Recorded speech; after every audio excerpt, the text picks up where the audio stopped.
ഏതാണ്ട് ഒരു തെരുവ് വേശിയെ കല്യാണം കഴിച്ചുകൊണ്ടിരുന്ന പ്രതീതിയാ ഇപ്പോഴും തറവാട്ടിൽ. ഇനി അങ്ങോട്ടേക്കില്ല. അഥവാ പോകുന്നെങ്കിൽ തന്നെ ഞങ്ങൾക്കൊരു കുട്ടി ഉണ്ടായിട്ടേ ഉള്ളൂ. ഇക്കാലത്ത് ഇതൊക്കെ ഒരു പ്രോബ്ലമാണ്. ഡോക്ടർ രാജലക്ഷ്മി എനിക്ക് പേഴ്സണലായിട്ട് അറിയാം. The best gynaecologist in town. ഞാൻ വിളിച്ചു പറയാം, രണ്ടുപേരും കൂടി ഒന്ന് എന്ന് കാണും. That's all.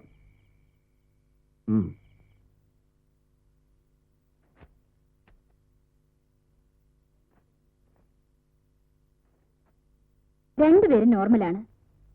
വളരെ റെയർ ആണെങ്കിലും നോർമലായ ദമ്പതിമാരിൽ കുട്ടികളുണ്ടാവാത്ത ഒരവസ്ഥയുണ്ട്. 10-15 വർഷങ്ങൾ കാത്തിരുന്നിട്ട് കുട്ടികളുണ്ടായി എത്രയോ കേസുകളുണ്ട്. പിന്നെ ഈശ്വരനോട് പ്രാർത്ഥിക്കുക. കുറച്ചുകൂടി നോക്കിയിട്ട് വേണമെങ്കിൽ ആർട്ടിഫിഷ്യൽ ഇൻസെമിനേഷൻ ട്രൈ ചെയ്യാം.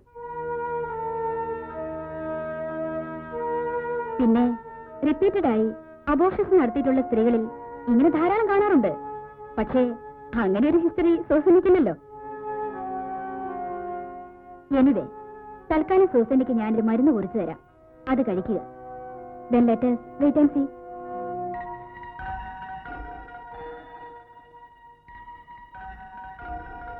കേട്ടോ മേറെ, ഞാൻ ഉള്ള കാര്യം ഉള്ളതുപോലെ പറയും. എന്റെ മോള് സൂസന്ന കാണാൻ കൊള്ളാവുന്ന ഒരു പെണ്ണായതുകൊണ്ട് അവള് ജോലി ചെയ്തിട്ടുള്ള എല്ലാ ക്യാമ്പുകളിലും ലെഫ്റ്റനന്റ് മുതല് കേണലന്മാര് വരെ ആലോചനയായിട്ട് വന്നിട്ടുണ്ട്. പക്ഷെ ഉള്ള കാര്യം ഉള്ളതുപോലെ പറയുമ്പോ ഈ ആലോചനക്കാരൊന്നും തിരിച്ചു വന്നിട്ടുമില്ല. അതുകൊണ്ട് പറയുന്നതാ.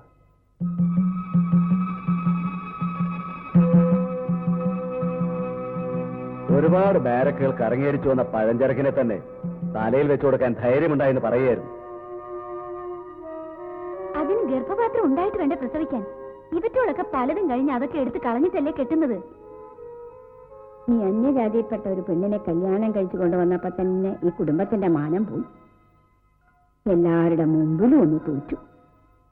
രണ്ടാമതും തോൽപ്പിക്കരുത്.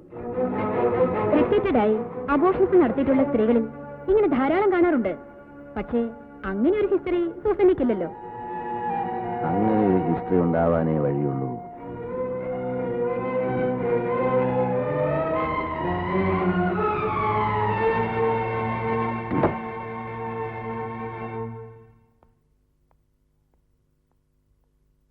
Good evening major sir. Good evening. എന്തു പറ്റി? ഒരു ചെറിയ മിസ്സിംഗ്. ശരിയാക്കി. സൂസനയ്ക്ക് വിശേഷം വല്ലതും ഉണ്ടോ? ഒന്നുമില്ല.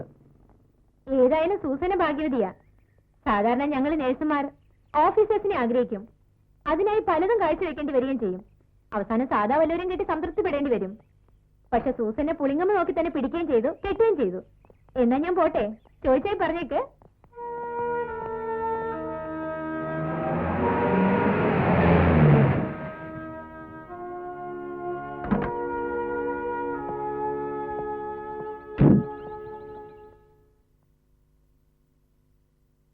രാജേട്ടാ, ഇത് അപ്പന്റെ വളരെ അടുത്തൊരു ഫ്രണ്ടാ. മേജർ ഡിക്രൂസ്. ഹലോ. ഞാനും ആലപ്പുഴക്കാരനാണ്. ഞങ്ങൾ അംബാല ക്യാമ്പിൽ ഒരുമിച്ചുണ്ടായിരുന്നപ്പോൾ വളരെ അടുപ്പമായിരുന്നു. ദിവസവും വൈകുന്നേരം ഫെർണാണ്ടസുമായിട്ടായിരുന്നു കൂടൽ. ഫെർണാണ്ടസിനെ കണ്ടപ്പോൾ അറിഞ്ഞു സൂസന്നയുടെ വിവാഹം കഴിഞ്ഞു. എന്നാ ഒന്ന് കണ്ടിട്ട് പോകാമെന്ന് കരുതി. You are welcome. Please take your seat. ഇല്ല, I don't want to disturb you. ഞാനിപ്പോൾ ജയ്പൂർ ക്യാമ്പിലാണ്. ഇന്ന് തന്നെ പോകണം. ഞാൻ ഇറങ്ങട്ടെ. See you again. See U.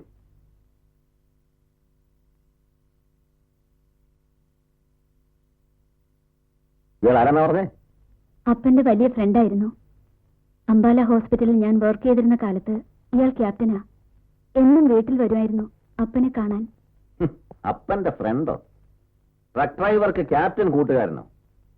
ഒരു കുപ്പി മദ്യമോ ഇത്തിരി കാശോ സമ്മാനിച്ചാൽ നിന്റെ വീട്ടിൽ പിന്നെ എന്തു ആവാലോ അല്ലേ?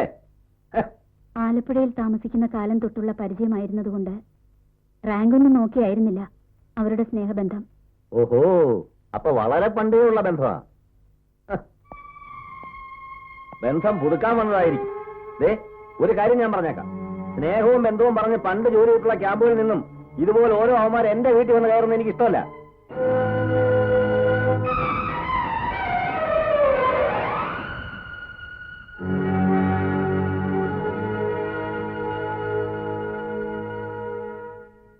സൂസന്നയ്ക്ക് വിശേഷമുണ്ടോന്നേ എല്ലാവർക്കും ചോദിക്കാനുള്ളൂ. സൂസന്നയ്ക്ക് എങ്ങനെ വിശേഷം ഉണ്ടാവാനാ?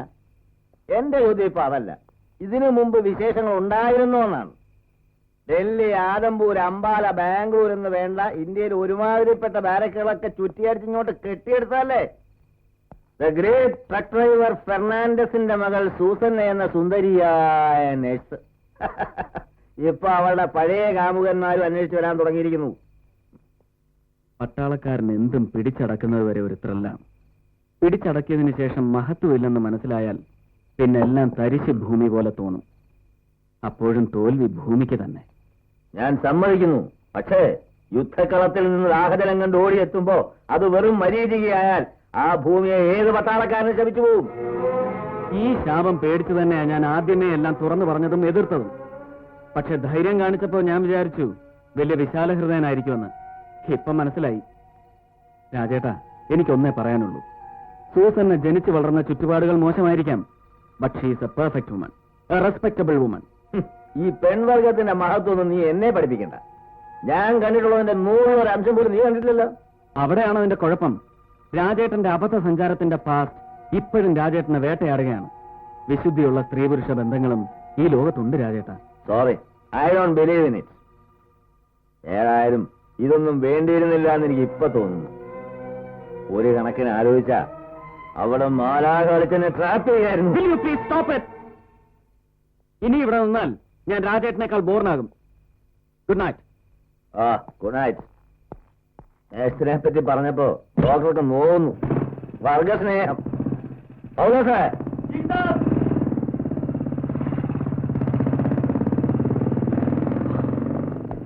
ആ നീ പോയിക്കോ, ഞാൻ ഇനിയും ലേറ്റ് ആവും. ആ പാവം പെൺകൊച്ചിന്റെ ജീവിതം കൂടി ഇയാള് നശിപ്പിക്കും.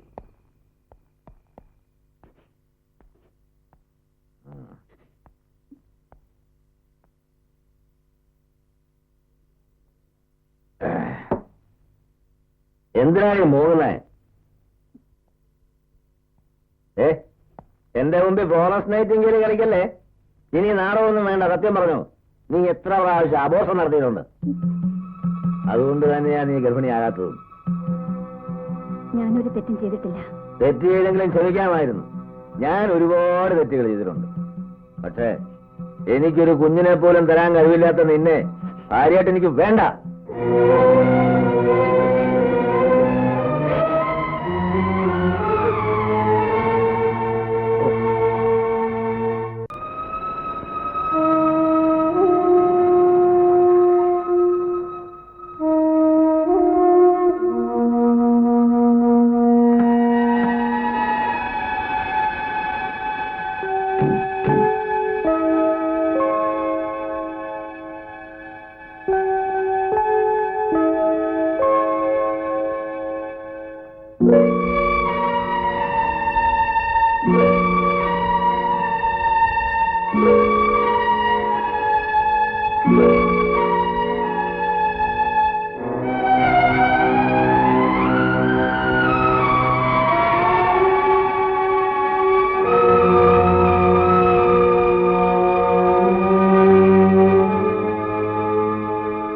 എനിക്കെല്ലാം തെറ്റായി പോയിന്ന് ബോധ്യമായി. ഒരിക്കലും ചേരാത്ത ബന്ധമായിരുന്നു ഇത്. തെറ്റുകാരൻ ഞാൻ തന്നെയാണ്. ഒരു മധ്യവയസ്കന്റെ ഇൻഫാക്ച്വേഷൻ. ഇനിയെങ്കിലും ആ തെറ്റ് തിരുത്തിയില്ലെങ്കിൽ ഞാൻ എന്നോടും സൂസന്നയോടും കാണിക്കുന്നത് വഞ്ചനയായിരിക്കും. തുറന്നു പറയാം, എനിക്കിനി സൂസനെ സ്നേഹിക്കാൻ കഴിയില്ല. നിന്നെ സ്വന്തമാക്കാൻ എനിക്കൊരു വലിയ തുക കൊടുക്കേണ്ടി വന്നു. പലതും സഹിക്കേണ്ടിയും വന്നു. സാരമില്ല. ഇനി നിന്നെ ഒന്ന് ഒഴിവാക്കി കിട്ടാൻ ഞാൻ എന്ത് നഷ്ടപരിഹാരമാണ് തരേണ്ടത്? മാസം തോറും നിന്റെ അപ്പന് ഞാൻ കൊടുക്കാറുള്ള ഒരു പിഴയുണ്ടല്ലോ, അതുൾപ്പെടെ എന്ത് വേണമെങ്കിലും എന്നോട് ചോദിക്കാം.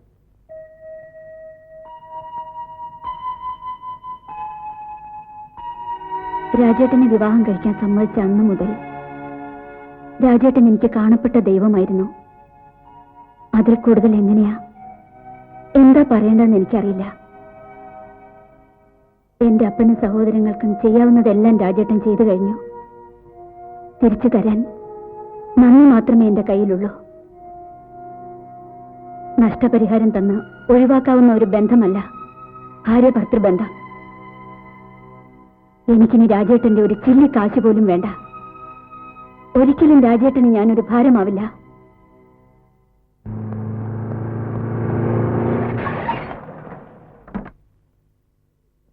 സാർ നാട്ടിലെ ചിറ്റപ്പന്റെ ഫോൺ ഉണ്ടായിരുന്നു.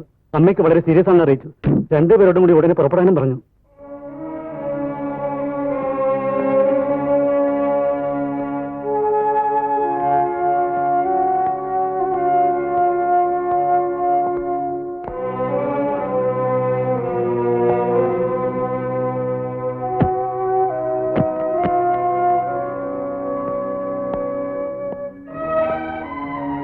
കമാൻഡിംഗ് ഓഫീസറോട് ഫോൺ ചെയ്ത് പറഞ്ഞിട്ടുണ്ട്. ഈ ലീവ് ആപ്ലിക്കേഷൻ തന്നെ ഏൽപ്പിക്കണം. G sir.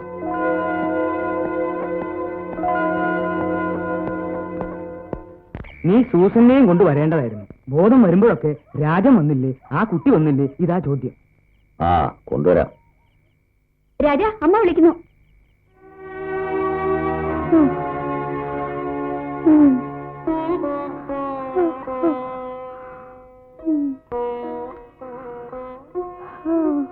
സൂസനെ ഒന്ന് കാണുന്നുണ്ടായിരുന്നു.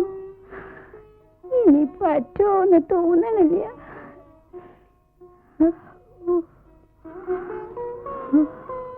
അളമാരുടെ താക്കോല എന്റെ മുത്തശ്ശിയുടെ കാലം തൊട്ടുള്ള ആഭരണങ്ങളുണ്ട് അതില്. ഇനി അവളാ അതിന്റെ അവകാശി. ആദ്യമൊക്കെ എനിക്ക് എതിർപ്പുണ്ടായിരുന്നെങ്കിലും പിന്നെ പിന്നെ മനസ്സിൽ മുഴുവനും അവളാ. നിനക്കറിയാമോ, എല്ലാ മാസവും ഒരു കത്തെങ്കിലും അവൾ എനിക്ക് എഴുതുമായിരുന്നു. നീ ഒരിക്കലും ആ കുട്ടിയെ വേദനിപ്പിക്കരുത്. ഐശ്വര്യമുള്ളവളാ. അവൾക്ക് നല്ലതേ വരൂ. എന്റെ എല്ലാ അനുഗ്രഹങ്ങളും അവൾക്കുണ്ട്. ഹലോ, എന്താ സണ്ണി? ആ, വിളിക്കാം. പൂനൂരിന്ന് ഫോൺ. സണ്ണിയാ.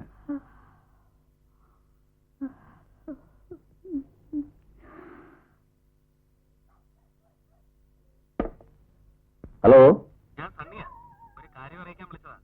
പേടിക്കാനൊന്നുമില്ല. എന്താ കാര്യം? പറയൂ. ഇന്നലെ രാത്രി രാജേട്ടൻ പോയി കഴിഞ്ഞ് സൂസന് കുറെ സ്ലീപ്പിംഗ് പിൽസ് എടുത്ത് കഴിച്ചു. എന്നിട്ട് ഹോസ്പിറ്റലിൽ കൊണ്ടുപോയി സ്റ്റമക്ക് വാഷ് ചെയ്തു. കുഴപ്പമൊന്നുമില്ല.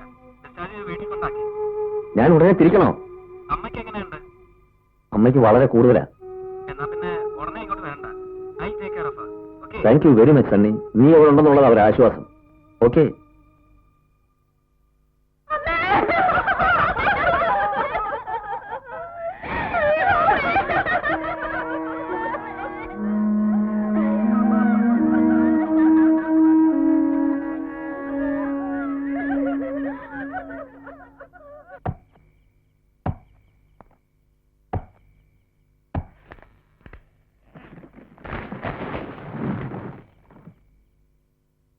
സണ്ണിയും വിളിച്ചു പറയണം. ശവദാഹം രാത്രി തന്നെ നടത്താം.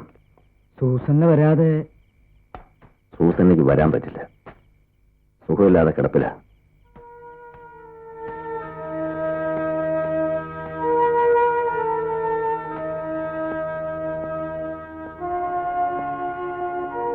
നാളെ തന്നെ സൂസന്നെയും കൂട്ടി ഞാൻ തിരിച്ചു വരാം. ലീവ് ഒന്ന് എക്സ്റ്റെൻഡ് ചെയ്യണം.